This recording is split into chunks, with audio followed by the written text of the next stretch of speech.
don't be afraid to make mistakes. I can't tell you the mistakes that I've made throughout time, and you clearly know a couple of them. It's just you utilize the right people that's going to help you move forward, but don't take advantage of them. You know what I mean? And that mistake, you'll learn from that mistake, and you'll grow twice over stronger from that. Yeah. And you win or you learn, right? Yeah. We either win or we learn. This is the More Than Money podcast that explores how wealth, purpose, and planning come together to create a meaningful life. I'm Jake Cuthbert, president of Educo Advisor Group, and around here, we believe finances should serve your life, not the other way around. So let's dive in.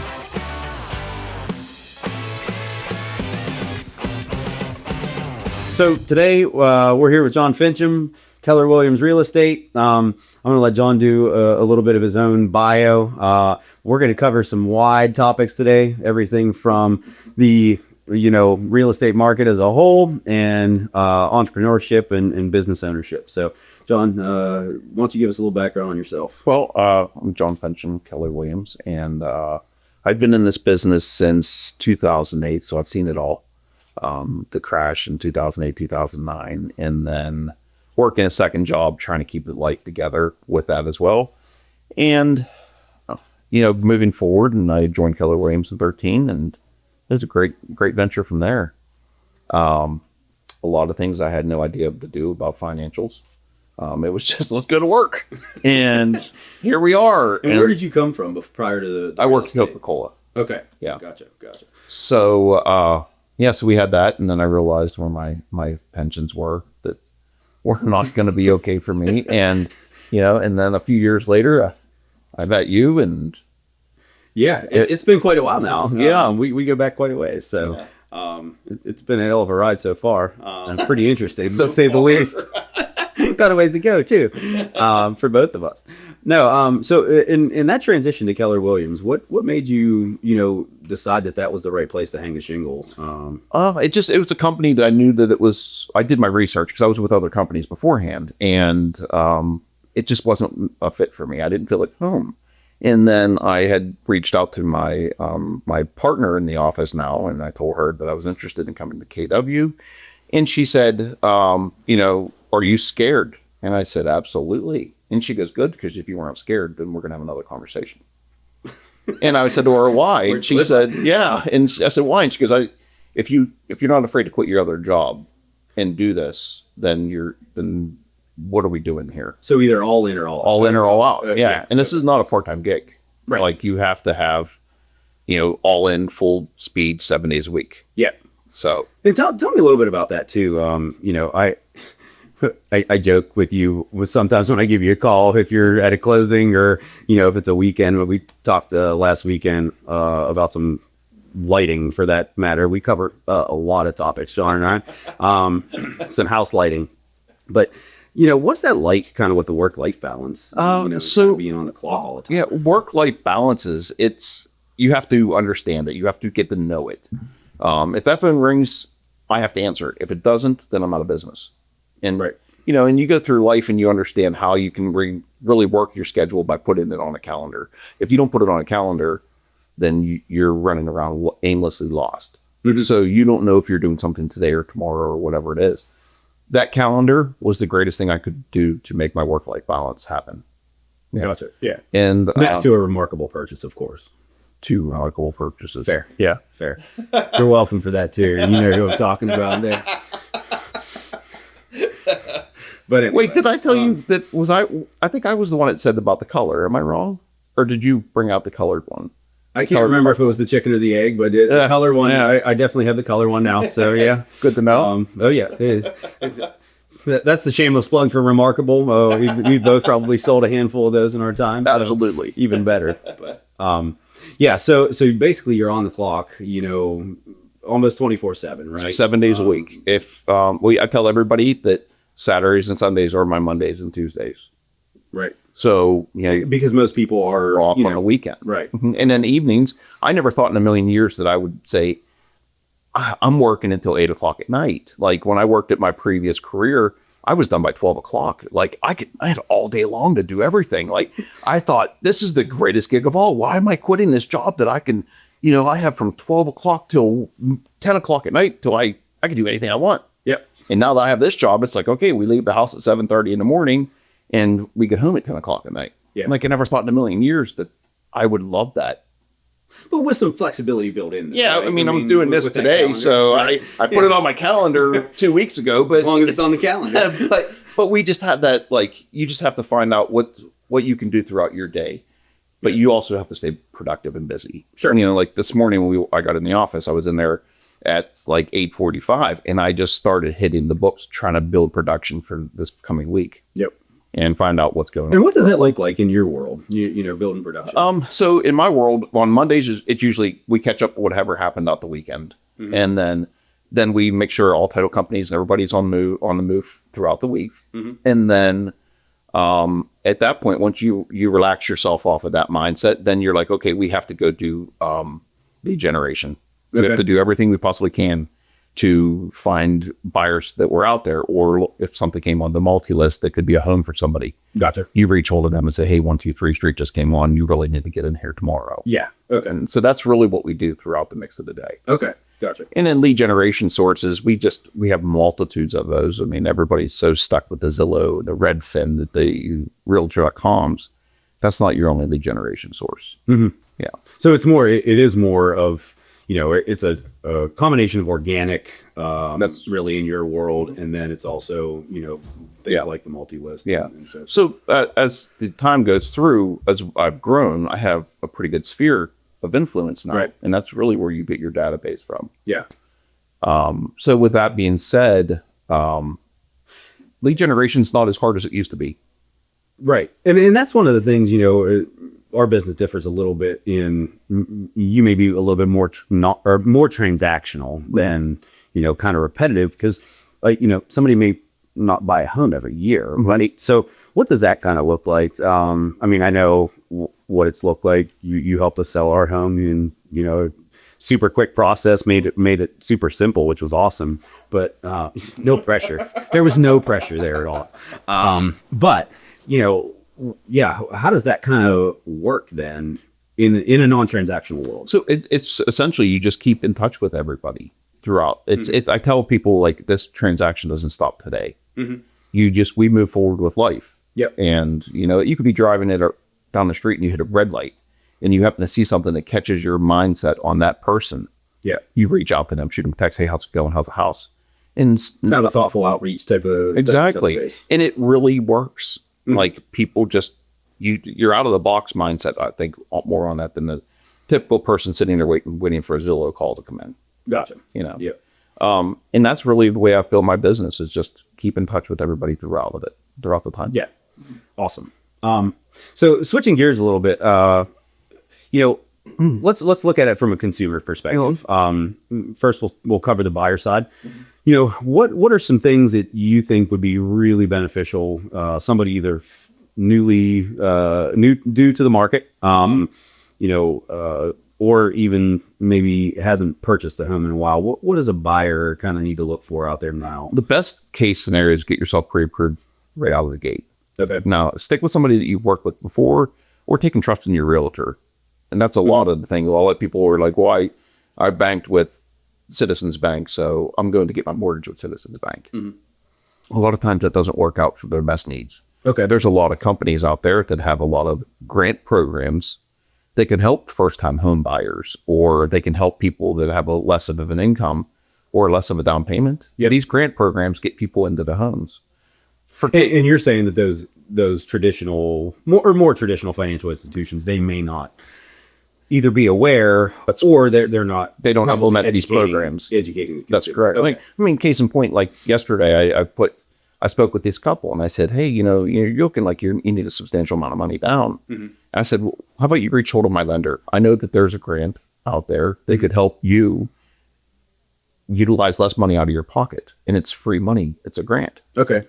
And they're like, well, I don't know. It seems like a little bit more work. And are these federal grants or? It's a from what I gather, it's a certain lending institution that they have a abundant amount of money that they're willing to just put out towards a new buyer. Okay.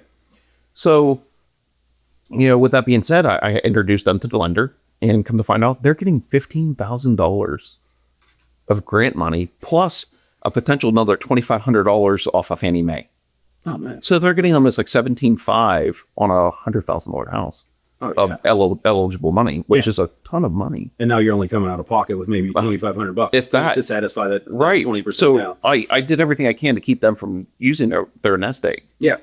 And that's what my job is to do. Like, I want to make sure that these people aren't spending every nickel and dime that they have or draining their 401k just to get into a house. Yeah.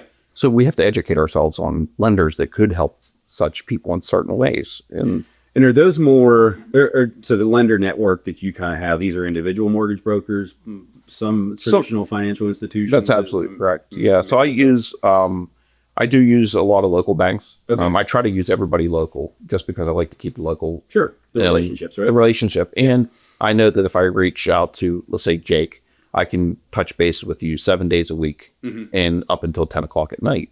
If I'm with some national company, you reach to them till 4 o'clock in the afternoon and you never hear because you're a number, right? Right. You're a person number, right? But so, as a buyer, if that's your first step is to get pre-approved. That gives you an idea where you're at. Now, the market right now, it is twisted a little bit towards a better of a buyer situation. Okay. Sellers, I think it's a lot of the interest rates. Okay. Less inventory, but we still don't, I think it's still good for the buyer. Okay. Sellers are not getting that COVID price anymore. Gotcha. COVID prices, everybody thought that they could get $4 million out of a free $100,000 house. They got it. Yeah.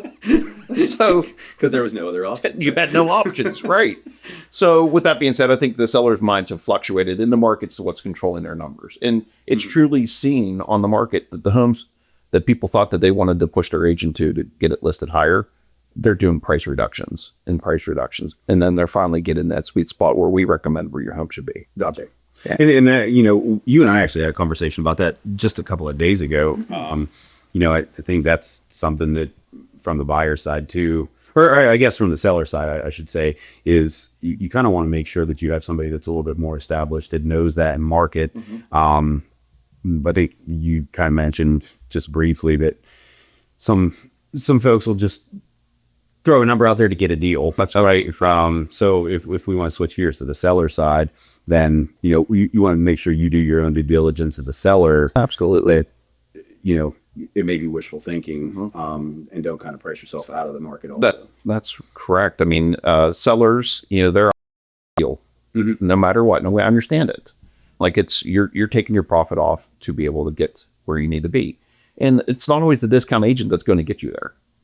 If you're discounting yourself and your profit for yourself for profit, then you shouldn't be in this business.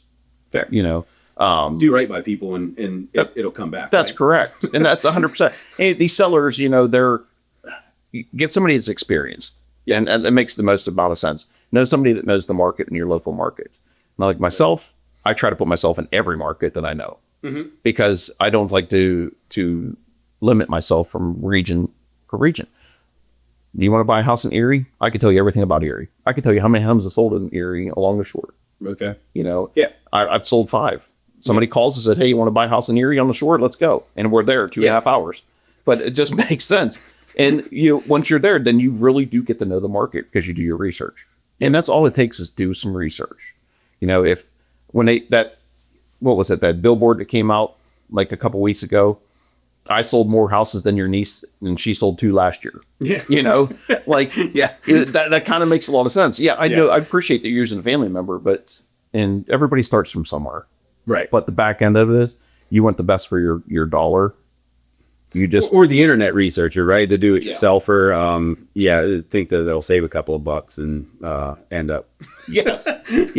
We see it in our business quite a bit too. Yeah. So it's interesting. For sale by owners. I actually built my business on for sale by owners. Okay. So when I quit Coca-Cola, a little bit backstory on that. When I quit Coca-Cola, I had peanuts in the bank, and that was way before I met Jake. So, so I went through, and it was just like, okay, I have enough to make like 2 months of bill payments, and if I don't do something, I'm gonna have to start selling things. Yeah. So it's like, gosh, like what do we do? So. And by the way, I don't want to interrupt, but that's when you really know that you're an entrepreneur. When that bank account is to the point where we start questioning bills, Yes. is it being paid? Yes. That's when you know you've officially taken the first step, and I think you'll agree. Yes. To entrepreneurship. Yes, right? absolutely. And I tell people like they see what where I'm at now in my life in real estate. They don't see what it was in 2015. 10 years ago. Yeah. We wouldn't be having this conversation. Like I would be terrified to sit here and talk to cameras or talk to you because I didn't know anything about real estate more than what I just was gaining daily. Sure. And So- sometimes you don't know what you don't know either. Right. Yeah. Which is also I probably would never bought a house off me 10 years ago. Let's go with that. So fair. So anyway, so moving forward, it's like, okay, man, how am I going to draw a business? Like, and then I started driving around. I was like, oh, for sale by owner. Then of course you're terrified to talk and get rejected. Right. So you knock on the door, you're like, hi, I'm John. And then the door gets slammed in your face. And you're like, there's nothing like beating you down harder at your lowest point than that. So then you just like a deep breath. And I don't know where the switch kicked off at. That I just started educating myself on for sale by owners and how we could do this. And got on the same level as they were and just started building my business. And I was like, wow, I have a niche for this. Yeah. Like I was at one point, my team leader asked me, he goes, what is your conversion rate? And I said, 97%. And he was like, Which is tremendous. Are in you serious right any now? industry, right? And he's like, I call BS. And I was like, I promise you, I can show you the appointments that I made in what I have returned on. Yeah. And he was like, I just am mind blown. How do you do this? And I said, everybody has their own niche. Yeah. And you just have to get to the same page as what the seller was on with their Well, fast forward, here we are. Yeah. It's amazing what 10 years will do. It's A little amazing bit what of 10 years- experience and research, right? Yeah, exactly. Yeah. And that's all it was is just, I got to know the market where each one of those homes were. Right. I could tell you at one point in time how many homes were, when I go to do a listing appointment, I will know how many homes are on the market currently at this point in time. I will tell you how many homes have sold in the last 30 days, 60 days, 90 days, and 180 days. I can tell you everything that's on there. And when a seller asks you that, Yeah. it's a win because you know your market. Yeah. Yeah. So it doesn't sound like you're really, guardrailed in any way. Erie's obviously not a bad drive, but you don't really. It's a great day away. Yeah. You get to see the lake, right? Yes. Except in the winter, maybe. Yeah, it was a little chilly up there one time. We had a little glaze on it, but other than that, we were good. Yeah. My college roommate grew up near Erie, and he always talks about ice fishing. And I'm just like, I can't I'll wrap my feel head it. around it. But No. That's That's what they make heated gear and hotels for. I'm not about it. 100%. So,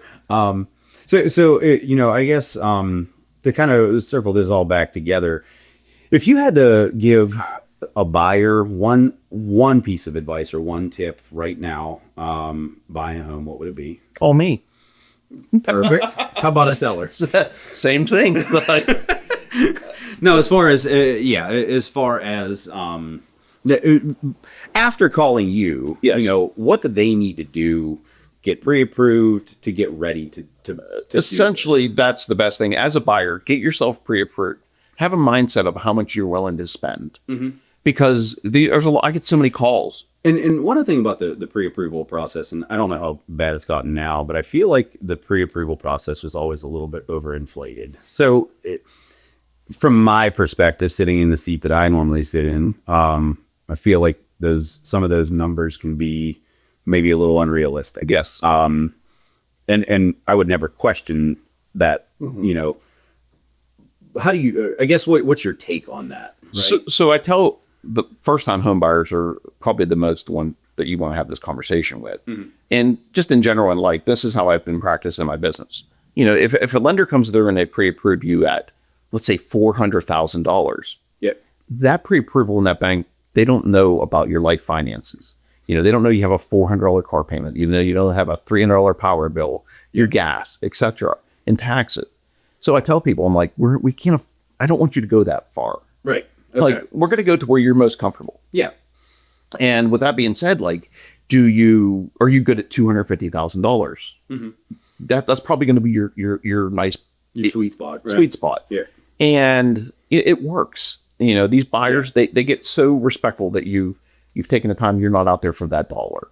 Right. And there's a lot of dollar chasers out there, and it's not me. There are in any business too, right? And in general, finance principles, right? 35% of your monthly nut, right? Should be, or could be housing, right? And that's kind of where I think some of those numbers get skewed, because if you start pushing, 50, 60% Right. of that doesn't offer folks a lot of wiggle room, to.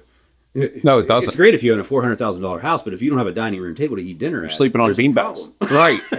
Yeah. Right. So that's a whole interesting concept. There was one buyer that really struck me, and they were wiping out their 401k, and this mortgage payment was like way more than I felt comfortable that they would be comfortable with. And I don't know what I knew what their finances were because I made them write them down. Okay. And it took them 45 minutes to convince me to put this offer in. Okay. Because I was not comfortable with it. So they were selling the sales. They were selling me the sales that they could afford this. And I felt this is not right. This cannot happen. Yeah. So moving forward, unfortunately, in a mix of the transaction, the gentleman was terminated from his employment. No. So I told them, I said, you see why I was pushing you is 2 more weeks down the road. Yeah. What would have you done? You would have spent all of your 401k. You would have had no money on the table. Yep. They were grateful for being able to get out of the deal. Of course, you didn't get it because of mortgage contingency, but still, Sure. We were 2 weeks out, 2 weeks in life indifferent. That could have been detrimental. Yeah. So practicing that method, since I've really been in real estate like full time, I've never had one person foreclose. That's tremendous. Yeah. Tremendous track record. Also. Yeah. So. And I keep track of that because I touch base with my clientele. Yeah. Right. Which is right. crazy to me. Like, there's a lot of people, I've seen houses, they're listed in when you make a payment. Yeah. 2 years later, we're back on the market, Paint's still dry, right? Right. Oh, good stuff. Little Susie's in there still drawing on the walls. I don't know, Now, one of the other things, and I think we kind of briefly touched on this already, but you became a business owner sort of almost overnight. Yes. Well, let me correct that. I didn't really become a business owner, truthfully. And this is, it pains me to give you this. Until I met you, and you really came into this mindset of, John, what were you doing beforehand? And I'm like, was I that brash? No, not really. No, I mean, of course, it's not why I brought you here either. By the way, I was with other folks previously, and then I got with Jake, and I told him, I was like, I didn't have a retirement, $288 a month. I'm really gonna wait till I turn 55. That was the pension from the from pension the previous from the company. Sure. So I'm like, man, what am I gonna do? I don't have a retirement. $288 isn't gonna make the mortgage payment, So then we started talking about a lot of things about hey, John, you're an LLC. Why are we not an S corp? How do we get your retirement put back into action here? How do we do this? Yep. And that's really when I started getting a different mindset and changing the way I think about life and business. Because, as you were making money, you're like, I can go buy that. And I go buy this. It was just wasteful spending. Mm-hmm. And now I'm actually putting money towards a life after this business. Right. Which is wild to me. But cool at the same time. Yeah. Right? Yeah. I mean, I might have $500 by then. And so many times I think in me growing up, especially in a small business, I just have an affinity for small business owners, right? So that accidental business owner, I guess aside from sort of what we just talked about, what is something, somebody's getting into the business tomorrow. Mm-hmm. What's your one piece of advice that you would give the soon to be accidental business owner? Wow. And I'm putting you on the spot. You really did on that one. I was like, gun right there. Sorry, but I think it's important from your perspective, just because you became extremely successful, and as so many times entrepreneurs that are driven do, you became extremely successful, and then you were like, oh, by the way, I found this business. So if you had to kind of turn around and help the next one in line, what would that piece of advice? So I guess the best idea with that would be is don't be afraid to make mistakes. You know, I can't tell you the mistakes that I've made throughout time, and you clearly know a couple of them. It's just, you don't utilize the right people that's going to help you move forward, but don't take advantage of them. You know what I mean? And that mistake, you'll learn from that mistake, and you'll grow twice over stronger from that. Yeah. And you win or you learn, right? Yeah. We either win or we learn. Yeah. And So- we have this, our office, you know, our company, we have this like, it's like win-win-win. Like there's no loss into it. Yeah. So if you just always try to focus forward, like what's the next thing that I can do in the future? Yeah. And that's really what I do also, is I try to think, what can I do stronger than the next agent? Yeah. How can I succeed more than the next person? What's the newest and greatest thing that's coming into real estate? You know, everybody wants to do photos and videos, and then the I'm a bee video, which I'm not going to do that. You know, it's just, I think it's super cool, but I'm not going to do that. Well, if it's not you, right, then it doesn't feel. My new photographer's talking me into doing videos, which I have a plan, and he has a pretty good plan. He's doing some research on that. Apologize, my phone. Hey, we said that's the lifeline, so it's okay. So, but he has a plan on action, how we're going to change it out and be a little bit different than the other. So we have that going for us. I don't know how well that's. So one concept that you just touched on, is basically, so I'm briefly touched on this with you, but I'm part of the strategic coach program, which is Dan Sullivan, and kind of his simplifying things. But what you just said, and you don't even know because you've never seen the tools, but you actually are living in the gain, not the gap. So that's a Dan Sullivan concept. I had no idea. But I think it's tremendous, because I actually pay a good bit of money to be part of the strategic coaching program, and I could have just sat down here with you. And I just taught you something. No, Can you put that back on the mind? It's been so good. I'll take a bill for it. I'll put it. I'll tell you. I can't say enough about strategic coach and where it's kind of how it's even shifted my mindset from a business owner perspective. But I think that's really the focus of what you just said. Just live in the gain, yes, not the gap. Right. You don't. And let's not focus on the negatives. Let's just keep going forward. What's our positive focus and kind of. And I don't let the old school way go away. You have to still keep the old to focus forward in the new. So it's like people know where you've been to see where you're going. Well, that's right. But even still do old real estate, like open houses. Yep. Like I had so many people come in. It's like, hey, you're the guy on a sign. I wasn't expecting to see you inside here, because usually it's somebody else from somebody else's team that's sitting in here. We don't see the person that's faces on a sign. Right. Well, like, if it's my open house, I'll always be here. Gotcha. Yeah. But so that's old. And on the giant eagle cards too. Wait, don't forget about those. But it's just one of those, like, it's really cool to hear somebody say that. Yeah. But it's old real estate technology that is a gold mine. Right. Like, because these people are coming in with no buyers, agents. They're first-time home buyers coming in, looking at their first house. We don't know if we can afford this house and rod, the lift pump. Yeah. Right. And I think that that's really cool. Like, I love open houses. Really? Oh, yeah. Okay. Yeah. Just for the interaction, the growth of somebody, to teach them from day one till their closing date. Okay. It's wild. Like, I've seen families grow. Like value add kind of that you bring. Mm-hmm. That's awesome. That's awesome. That's good stuff.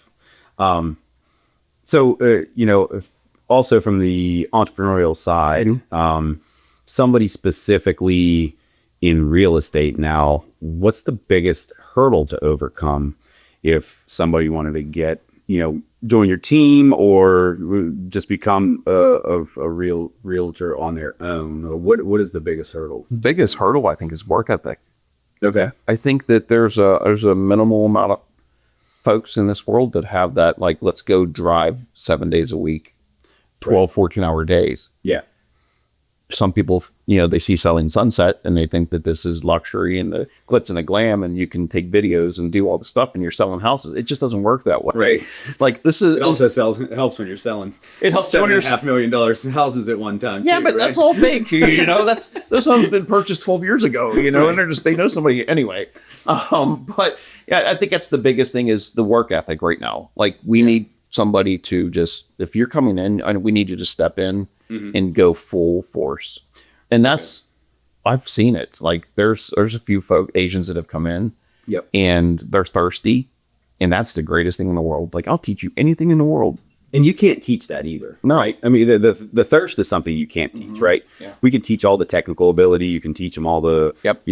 the tools, the old school, the new school. But that work ethic is something that cannot be taught. It's how you're wired. Yeah. Right? When you're thirsty, that's the greatest thing ever in the world whenever, for an agent in general coming in. Do you find any difference, and I don't want to pick on any particular demographic, but do you find any differences in maybe age versus or is it some just of the kinda older, like how you're wired? I think it's really a lot when it comes to wired. A lot of the older agents, they don't like the technology, Okay.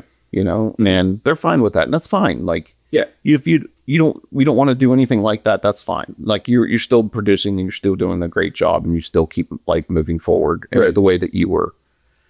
Some people we have that drive where we need more, Right. So it's more of a growth mindset than it is. essentially it's a growth mindset. Yeah. We in our industry, these catch-all terms kind of thing, or whatever you want to call them, cliche terms. There's lifestyle practices where folks have very few, households maybe. So I think that's kind of what you're saying there is, do you have a lifestyle practice or do you have a growth practice? Yes. Something like that. Definitely. And I think in mine, I think I have I have a life growth, because from where I was at that point, I'll never go back to that. Like, that was brutal. Like, to know that you only had 2 months of reserve. Right. So I think that's my biggest fear in life, is to get to that point again. Sure. And I'll kill myself. Right. Like, I will be, I'll hit the streets every day. Like, we just, it's very important to me. And I drive that home with a lot of people. You need that one life experience to make yourself stronger. Right. And I've tried to sell it off to agents before. Like, you have something going on right now? And they're like, yeah, I really do. And, they divulge it to me. And I'm like, You mean like something? personal life. Yeah. Yeah. Gotcha. And I'm like, well, this is your chance to grow. Like, utilize that to push yourself forward. Show whatever that situation is that you're never going to be there again. Right. And it just, sometimes it works. Sometimes, Yeah. it takes a minute for somebody to grasp it, and then the light bulb will kick on. Yeah. I've seen agents come in this business, and it's everything that I've just said is out the window, and somehow they have a magic stick and they can just go and thrive. Okay. It's wild. Yeah. Yeah. Well, I think it's like that in any, some people just have that natural maybe market or something like that. Or, it's funny you say that, though. We were having a conversation over the weekend. We were at some friend's house. I won't go into the whole backstory, but to your point about motivation, I actually, when I first really, most of my background too, I worked in family business, not in this industry, and then kind of decided to make the leap again, to leave the paycheck and go with this full tilt. Early in my career, I actually still have, I don't keep a paper. My team will tell you I hate paper. Remarkable. But yes, I have a remarkable too, so why would I need paper? But I actually kept one of the paychecks early on in my career. When you're first starting out, you're hitting all the low hanging fruit, and eventually that kind of dries up, and you're there with kind of. And I'm never forgetting, and I do have this in a paycheck, by the way, which tells you about the time frame that we're talking about last week. But it says non-negotiable, right? Oh, right. It says non-negotiable, right? Because there was no dollars that happened to hit on that particular pay cycle, and that's a brutal. That's a brutal feeling, right? Nothing will teach you to grow like that. I do keep that thing. Again, way further along, much like you in my career, but it's just a helpful and humility reminder. That that can happen. Well, it's really wild to sit back and think, like, in the short term, 10 years is not long. No. In 10 years, I mean, I became a partner of the office in 10 years. Yeah. And I never thought in a million years. Like, what's the chances I'm going to become a partner of 5 offices? Yeah. In the term that I did. And I mean, that was actually in my 6th year of being a full-time agent. Yeah. And again, part of that accidental business owner, right? Yeah. That was never probably thought out. No. It was, hey, I got to fix I had this. never had a clue that I would got to be fix involved this with that. 2 months worth of, Right. dollars somehow. Yeah. How do we get there? That's So, exactly correct. Yeah. Yeah. That's pretty wild. Pretty Yeah. wild. But I tell a lot of people, a lot of new agents, I tell them, I was like, there's one movie in this world, and there's a snippet of a clip that it's very powerful. And believe it or not, it's The Wolf of Wall Street. When he walks into that room and he with these guys selling penny stocks, Yep. and he has that 5-minute clip, that right there, if you're in this business, you should watch that and watch that and watch that, because it's educational, because it tells you, don't let them hang up. Right. You know, it's crazy to say that wild movie was the reason, but that guy, kids watch that movie. But don't let the kids watch them. Just only get the clip in. Right. Right. But that right there it's a mindset. If you stick your head there, like that was I actually utilized that keep personally. Grinding. Keep grinding, right? Yeah. Keep grinding. Yeah. And it's a perseverance too. Just, kind of faith in yourself almost too, I think is another thing. Yeah. That you gotta get used you can't to rely that. on you. Who are you? Yeah. You got to get used to that phone being hung up on, Yeah. and you just take a deep breath, suck it down, and here we go. Move on, right? Move on. Next. Next. Who's going to close the door next? Let's do this. Yeah. That's so good. Well, yeah. Anything else? I think that's kind of most of what I wanted to touch on. Basically, today, as buyers, you get yourself pre-approved, have a mindset where you're willing to spend the month. Sellers, you find your right agent. Even if it's somebody that you utilized years and years ago, Yep. do your research. That agent may not be on their game as what they used to be. Yep. So, Or have maybe moved into a different territory. territory, Yeah, like you said. or if catch a name that you've seen a lot. Do your research. They may be your next agent. Okay. Yeah. And I'll say that generally, if it's somebody that I used, I tell sellers, interview more than one agent. Sure. Yeah. Sure. See what's new. Let's see what's It has to exciting. be a personality match too, right? Yeah, 100%. Not everybody works together. Right. Yeah. Right. And that's okay. It is 100% okay. Yeah. I think that's one of the hard, and maybe that's the takeaway that I'll give for the new entrepreneur is it's okay to say no. Yes. If it doesn't seem like a good fit, because I think one of the really overarching themes that you kept coming back to was if you do the right thing and you continue to do the right thing, and sometimes that's saying no, it'll all come around and it'll all be fine. Yeah. Right. And I think I was interviewed by a magazine a couple of years ago. He did a 4-page thing on me. And I remember there's one thing that they stuck out on there. And I said it was in quotation, then they put it in giant letters. And it says, Fincham's rule is the dollars won't be chased. The business will come as it comes. Yep. And I was like, wow, actually, that's pretty cool. I was like, I invented that. I should trademark that. Yeah.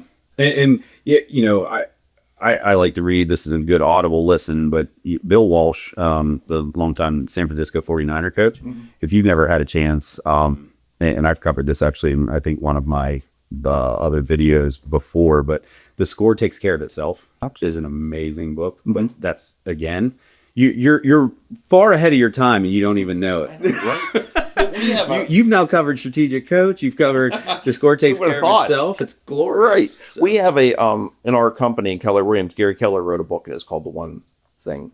And if you read that book as a new agent, that's fantastic. Okay. Like it changed, and that book was written many, many years ago, but it still definitely is. You get your mindset in the right direction. Yeah. That's what that book tells you to do. Perfect. Yeah. Perfect. All right, buddy. Well, I appreciate it. You're welcome. That's all. Yeah, it was great spending time with you. It's always a pleasure. Yeah, absolutely. And I think we even kept it. I know. I've never had a on tangent talk before. This is wild.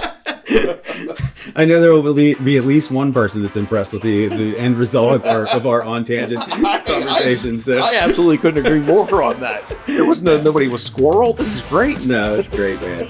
But no, appreciate all the tips. And, thank you, sir. Appreciate you having me. Appreciate you. Yeah, just in general. absolutely, brother. All right, man. Thanks. Thank you.